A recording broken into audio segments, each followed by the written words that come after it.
Olá, pessoal, muito obrigado pela sua audiência, muito obrigado por você levantar cedo, como você vem fazendo aí todos os domingos, para acompanhar o nosso Domingão do Carlão. Antes de apresentar meu convidado de hoje, eu quero mandar um abraço, meus recados paroquiais, mandar um abraço e agradecer ao pessoal da Employer, o pessoal da Employer que patrocina aqui o nosso Domingão do Carlão. Employer que entende de tudo de trabalho temporário, e trabalho temporário é o que mais a gente precisa no nosso agronegócio brasileiro. Bom, dado esses primeiros recados paroquiais, eu quero apresentar aqui, eu estou aqui ao lado agora do arquiteto Eduardo da Rocha Leão. O Eduardo é um craque, um arquiteto que lá no auge da carreira, com 30 e poucos anos, decidiu fazer uma guinada, mudar de vida e morar na fazenda e criar os filhos no campo, e também criou uma raça de gado chamada Blonel. E você vai conhecer um pouquinho de toda essa jornada agora aqui nesse Domingão do Carlão. Ô Eduardo, obrigado pela sua gentileza, tá nos recebendo aqui, essa gravação está acontecendo aqui na casa dele, e obrigado pela sua gentileza do convite, viu? Eu que agradeço, uma oportunidade ímpar aí poder estar ao seu lado. Pois é, aqui no Fala Carlão, eu sempre digo, aqui no Fala Carlão, no Domingão do Carlão, todos os nossos programas, que ninguém nasce com esse sucesso que você teve aí na raça Blonel. Eu queria que você comentasse, já falei que você é arquiteto, mas eu queria que você fosse um pouco mais lá atrás, como é que é a sua relação com o agronegócio, como é a sua relação com a pecuária. Eu acho que tem paixão pelo cavalo aí no meio, enfim, fala um pouquinho. É verdade que você é a quarta geração já? É isso aí, quarta geração de fazendeiros em ambos os lados da família, né? Tanto do lado materno como paterno. Do lado paterno é mais o sul de Minas, onde eu tive bastante fazendas também que eram arrendadas no início da formação da raça Blonel. E aqui em São Paulo nós tínhamos uma criação de cavalo árabe. Meu pai foi o precursor aqui dessa raça, com grandes personalidades na época. E aprendi que a resistência que esse cavalo trouxe do deserto era importante para um país tropical como o Brasil. Essa história do cavalo, eu queria que você falasse um pouquinho mais disso, porque vocês tiveram uma seleção, digamos assim, com muito sucesso, né? Inclusive criando uma linhagem que é uma linhagem, talvez a mais pura de todas as linhagens do cavalo árabe, né? Fala um pouquinho mais detalhado disso. Bom, antes do cavalo árabe, né, naturalmente, que a família vem do café, depois café vem o gado de leite, que aqui todo o sul de Minas e o nosso interior de São Paulo, e daí, já mais recentemente, então, o cavalo árabe, né? E o cavalo árabe, na linhagem dele, egípcia, pura egípcia, que é de mais de 2.000 anos atrás, é a mais pura, é aquela que tenha realmente os pedigrees mais consistentes. Então, nessa linhagem você consegue depois fazer o híbrido, que é aquilo que deu certo no Brasil. Países tropicais como o Brasil, toda vez que você vai ver algo que realmente trouxe uma diferença, foi o produto híbrido. Você vai ver isso daí acontecendo nas gramíneas, nos animais, no caso, grãos, né? Nos grãos. Toda vez que você faz a mistura de duas espécies, duas raças aí no caso, né? No leite foi a mesma coisa, né? No caso do girolando, e aí indo depois até o Blonel, que também é uma raça híbrida, que eu vou contar aí a hora que você quiser. No fundo é interessante, porque tudo isso que você falou, essa história do meio-sangue e da força do híbrido, depende em grande medida da qualidade das bases, né? Na qualidade, então você citou aí o girolando. O girolando, eu acho que ele é o que é no Brasil hoje, não só pelo gado holandês, mas talvez e principalmente pela qualidade do gado gir, que foi os criadores brasileiros souberam, como ninguém, fazer o melhoramento aqui no Brasil, né? Ah, sem dúvida. A gente tendo essa oportunidade de fazer depois que outros fizeram já, foi um prêmio, né, para nós, a gente poder fazer uma raça híbrida baseado naquilo que deu certo. Então aprendemos que o ideal é fixar duas raças, não tentar mais do que isso, né? Algumas raças permitem você colocar no zebuíno uma gama muito grande Então, entra o Gir, entra o Nelore, entra uma infinidade de animais aí que são zebuínos, mas que cada um tem o seu tipo, né? Muito diferenciado. E no nosso caso dos bovinos para pecuária de corte, a raça Nelore é a mais importante, é a que tem o maior número de animais e, portanto, também o maior número de estudos. Então, a parte acadêmica, né, aquilo tudo que a gente foi buscar para poder depois fazer a seleção e a mixagem com a raça blonde, nós estudamos direto na raça Nelore. Vem cá, como é que um arquiteto decide falar assim, não quero mais ser arquiteto, quero morar na fazenda, e aonde você foi procurar inspiração, mas também educação? De certa forma, você já falou da inspiração do cavalo árabe. Como é que chamava o Aras? Chama?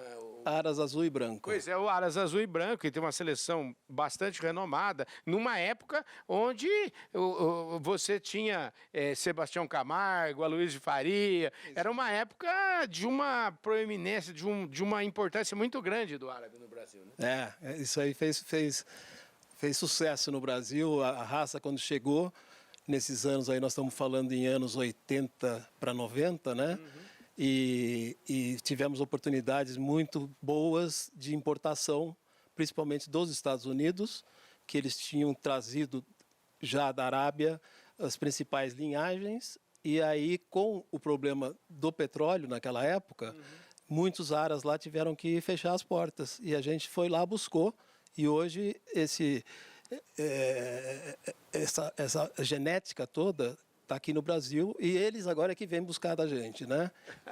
Muito bom. Fazendo o caminho inverso é o que está acontecendo também no gado zebuíno aqui, pessoal da Índia, enfim, gente de fora vindo buscar nossa genética. Bom, aí é o seguinte, fazendo todo esse preâmbulo, para poder situar um pouquinho, quer dizer, o Eduardo é uma pessoa enfronhada aí no agronegócio por gerações. Como é que foi essa história do Blonel? E o Blonel a gente tem que falar primeiro do Blonde d'Aquitaine. Como é que foi como é que você tomou conhecimento dessa que é uma raça francesa? Enfim, como é que foi esses primeiros dias aí? Eu tive a felicidade de conhecer as instalações da Yakult em Bragança Paulista, que é muito próximo da cidade onde está localizada a Fazenda Santo Antônio do Império, que é o berço da raça Blonel. E lá eu tomei conhecimento através do Adriano Rubio, um grande amigo, muito conselheiro nosso, e zootecnista de mão cheia, e que estava justamente importando da França, sêmen da raça Blonde d'Aquitaine. Essa raça ela vem de uma localização de solo muito pobre, então os animais eles têm que se virar com aquele alimento. E então eles passaram a ter um rendimento muito maior do que outras raças que têm tudo já à disposição, de pradarias que a gente chama, né, de raças que têm à disposição muito alimento e aquilo fica fácil para ela se desenvolver. No caso do blonde, essa, vamos dizer assim, pobreza de alimentação fez com que só aqueles animais de fato rústicos sobrevivessem. Então já houve aí uma seleção natural e que deu uma consistência muito importante para esse caso Brasil.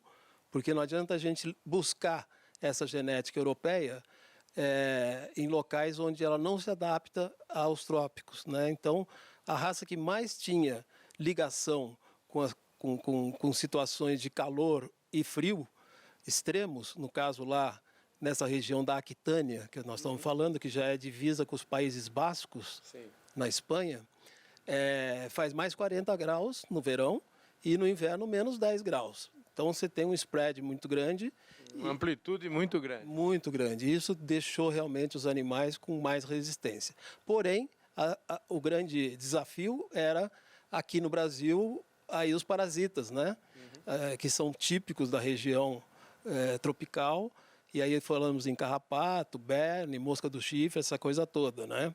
Então nós vimos sucumbir muitas raças europeias aqui na tentativa de levá-las para regiões onde isso aí era intenso e chegava até o óbito. No caso nosso, o Blonde d'Aquitaine, ele conseguiu vir até São Paulo, vindo lá do Rio Grande do Sul, foi o início, e chegou até São Paulo, onde eu o conheci, então, voltando agora para a história, né, da raça Blonel, conheci, então, de perto. Daí fui na França diversas vezes, fomos estudar a genética profundamente e vimos que eles têm um programa de seleção diferente de todo o resto do mundo.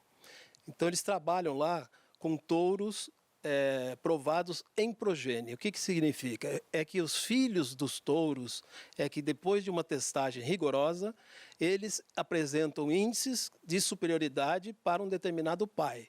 Então, esse pai que tiver o maior número de filhos consagrados, tanto na parte dos machos, com os efeitos todos frigoríficos, como nas fêmeas, que seriam as qualidades maternais, então ela vai até o primeiro parto, eles vão ver a idade em que emprenhou, a idade em que pariu, se foi fácil o parto, tudo isso leva-se em conta para credenciar o touro. Então, é uma consistência genética muito além da visão ou da sabedoria humana. Nós estamos ali falando realmente dos resultados reais de um determinado indivíduo provado pelos filhos. A gente não está falando do que a gente costuma falar em pecuária, em tecnologia de estimativa. Nós estamos falando de realidade, resultados reais. Não é a DEP, não é a coisa esperada, é aquilo que realmente resultou de testagens nos animais descendentes de um determinado touro. E esse touro daí, então, ele é consagrado como um touro para coleta de sêmen lá na França, e é esse sêmen que a gente foi buscar lá para fazer a formação da raça Blonel. E isso aí agora eu quero te perguntar, porque você está falando para fazer o Blonel, precisa da outra parte. A equação do Blonde Aquitaine você já explicou muito bem aqui como é que foi resolvido, né? E o Nelore, como é que é? Então, o Nelore ele entrou justamente para dar essa parte mais rústica, né? A resistência aos parasitas, essa adaptabilidade que o Nelore tem por todo o Brasil, país continental, né? Então, isso aí foi fundamental para a consagração do Blonel. Então, o que eu aprendi aí fazendo essas consultas a quem entende ainda em níveis mundiais, você tem a resistência dada pelas colorações de casco, quanto mais escuro ele é mais resistente. A pele também define isso, quando você tem uma pele mais escura, ela é mais resistente aos parasitas. E isso foi herdado pelo Nelore para o Blonel, porque a pele e os cascos do Blonde, eles são de coloração rosa, marrom, como os demais as demais raças europeias, a maioria delas, né? Então, isso foi importante. Aí nós temos também,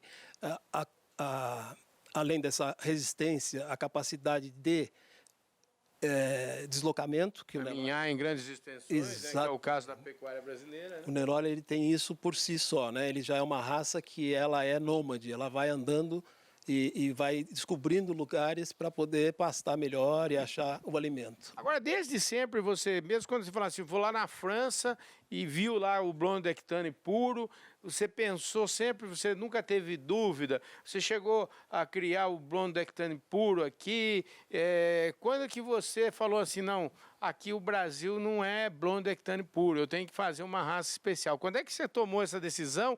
E uma pergunta também que eu queria saber, se o Nelore usado na criação do Blonel, ele é da seleção, vocês já criavam o Nelore, como é que foi isso? Nós tínhamos plantel de Nelore, e aí com a compra de touro da raça Blonde, aí eu comecei a ver os primeiros produtos meio-sangue, os F1 que nós chamamos, né? E eram espetaculares, porque há um fenômeno no cruzamento que chama-se heterose. Sim. Então, quando você choca duas raças, você tem um a mais, não é que você soma e divide por 2 e acha a média. Ele dá um plus, você consegue um gap melhor. É o 2 mais 2 é 5. E né? Por aí. E as qualidades são muito, muito acentuadas. Né? Agora, Eduardo, isso é um trabalho, e eu até imagino, você é um cara jovem, com 30 e poucos anos de idade, porque isso é um trabalho de muita persistência. Esse é um trabalho, não é para apressados, é um trabalho que demora muito tempo. Eu até gostaria que você me falasse, né? Quantas gerações, quantos anos levou para chegar no Blonel, né? Não foi assim do dia para a noite, né? Você até sonhou do dia para a noite, mas para realizar foram outros 500. Né? É isso aí.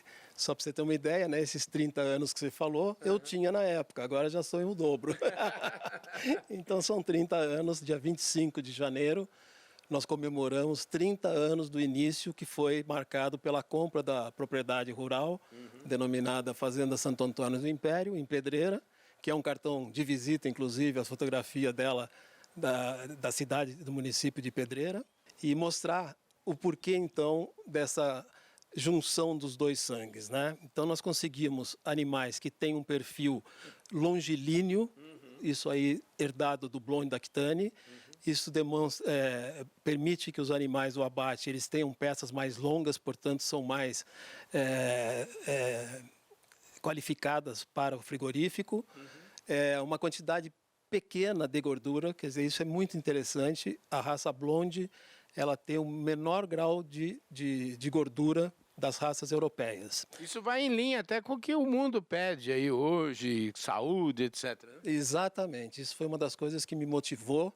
E a carne do dia a dia é a carne que a pessoa não quer gordura, né? Porque às vezes a pessoa tem uma falsa impressão de que o mercado da carne grill ele é muito amplo, ele é de 15%. Você tem 85% que é a carne do dia a dia, que é aquela que a peça você pede para tirar a gordura antes de pesar, porque você não quer levar a gordura. E mais recentemente, um advento muito interessante que fez valorizar muitos touros da raça Blonel foi que a China utiliza também desse mesmo conceito.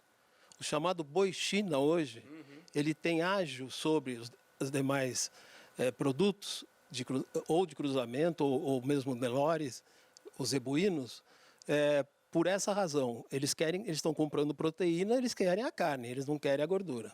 Então, há alguns casos aí de frigoríficos, quando pegam uma raça que gera muita gordura, eles são obrigados a tirar essa gordura. Então, há uma perda. Você paga pelo boi gordo na balança e depois você retira essa gordura, né?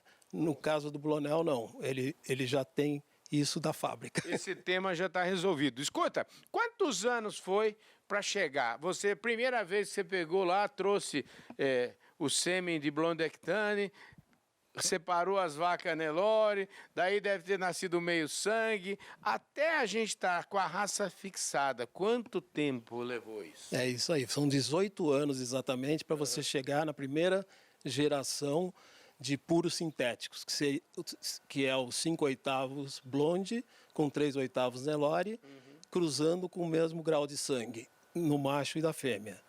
Então, os 18 anos que levaram para você ter, primeiro, um plantel original de fêmeas Nelore, que a gente chama de plantel base, onde foi necessário que todas elas tivessem, então, filhas de touros provados em progênie Nelore. Entendi. Aí, sobre esse plantel, então, foi colocado o Blonde, também com touro provado em progênie, e chegando-se ao F1, meio sangue.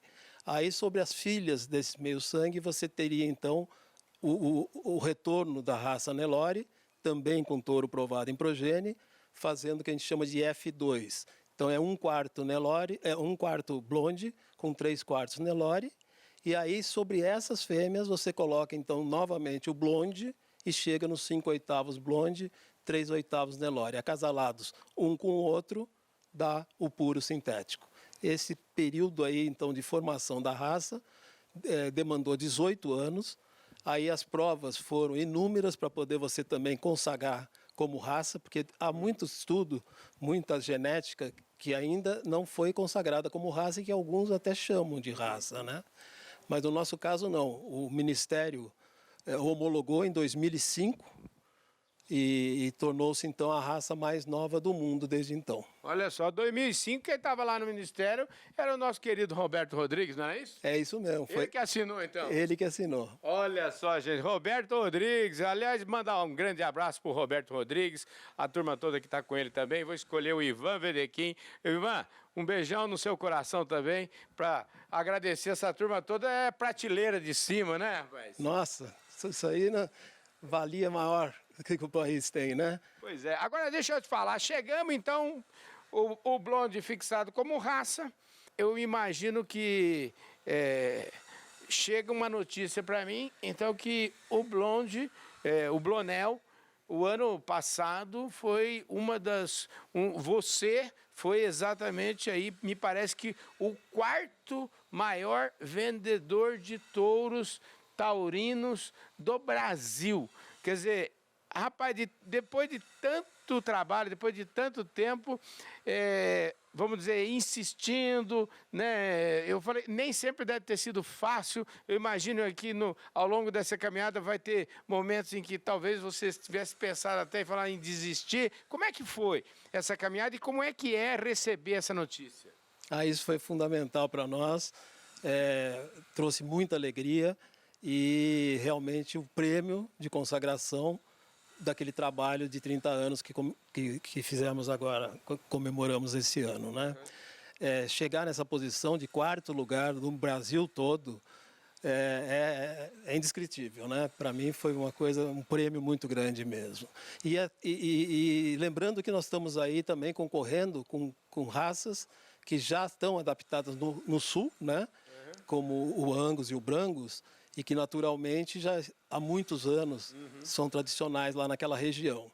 Então, na hora que você fala no Brasil ser quarto lugar, é muito gratificante. Importante também, quero mandar um abraço para meu amigo Eduardo Hoffman, da revista Granja, porque esse trabalho é um trabalho lá do pessoal da revista Granja, que faz esse levantamento. Ô Eduardo, um abração para você e parabéns aí pelo seu trabalho, parabéns pela história, né? Ninguém tem quase aí 80 anos de mercado editorial, não é por acaso, né?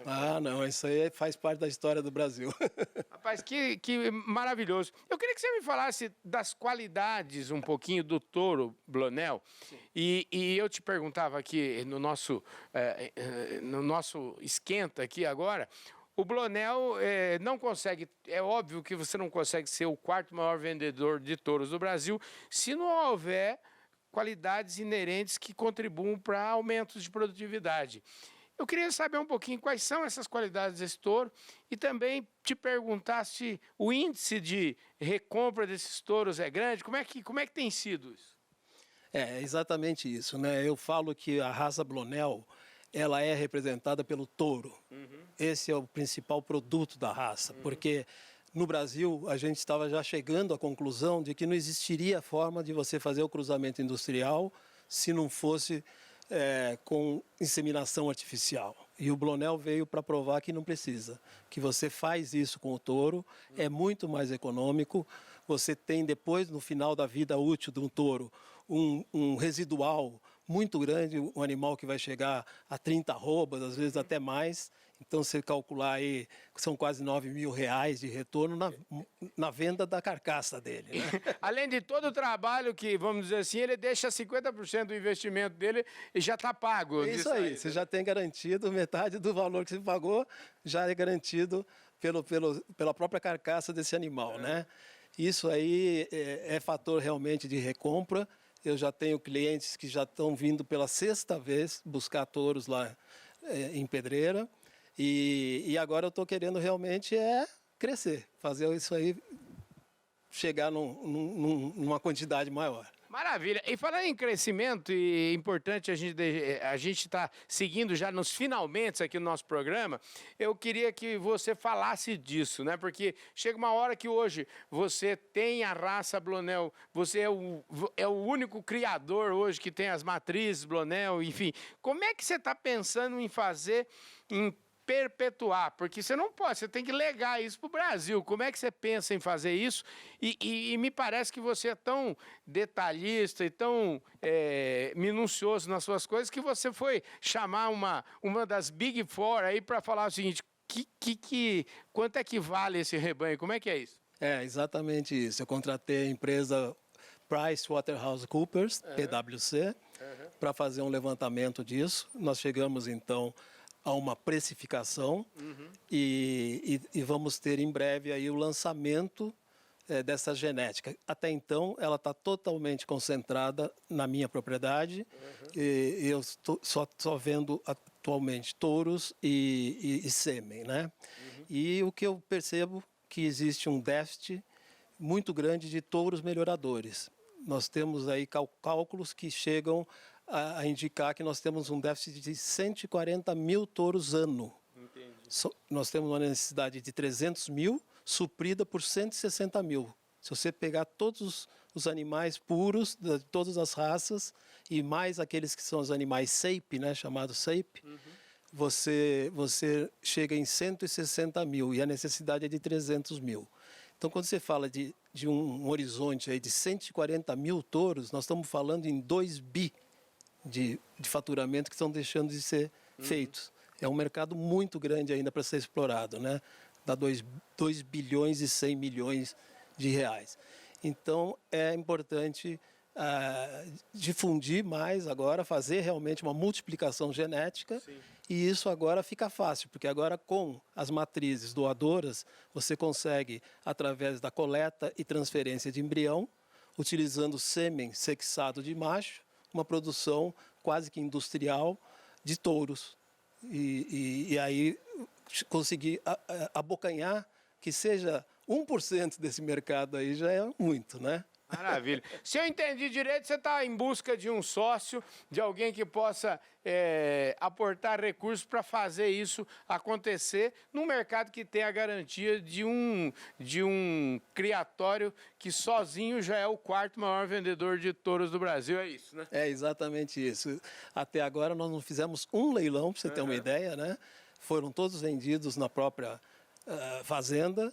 E com esse novo projeto aí, nós temos que daí, então, contratar, como sempre, o Grupo Public e trabalhar para a gente, para difundir, fazer os leilões, fazer toda a organização, né? Que a gente espera que você esteja companheiro nosso, como sempre foi. Maravilha, tamo junto. Gente do céu, espetacular. Infelizmente, o nosso tempo está esgotado, viu, Eduardo? Eu queria agradecer, só dá tempo de mandar um abraço pro pessoal da plataforma Agro Revenda aqui, mostrar aqui a nossa revista Agro Revenda. Segura ela aqui, eu vou te dar de presente aqui, viu? A revista Agro Revenda, que é um dos negócios aqui do Grupo Public, viu? Obrigado pela sua gentileza em participar aqui conosco desse Domingão do Carlão, viu? Carlão, sou eu que agradeço. Sua simpatia e a sua dedicação ao agro merecem muitos prêmios, muito agradecimento de todos nós pecuaristas. Maravilha, gente. Então você fica ligado aí, a raça é a Blonel que nasceu aí do Nelore com o Blonde Aquitaine